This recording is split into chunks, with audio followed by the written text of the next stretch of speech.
Здравствуйте, дорогие друзья! Я уверена, что могу назвать вас друзьями, потому что Курултай Башкир Канады приветствовал фестиваль от Азой уже несколько лет подряд.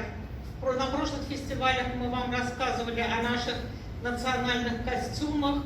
Мы говорили о том, что нас связывает с башкирским землячеством в Хайфе. Мы танцевали вам башкирский танец.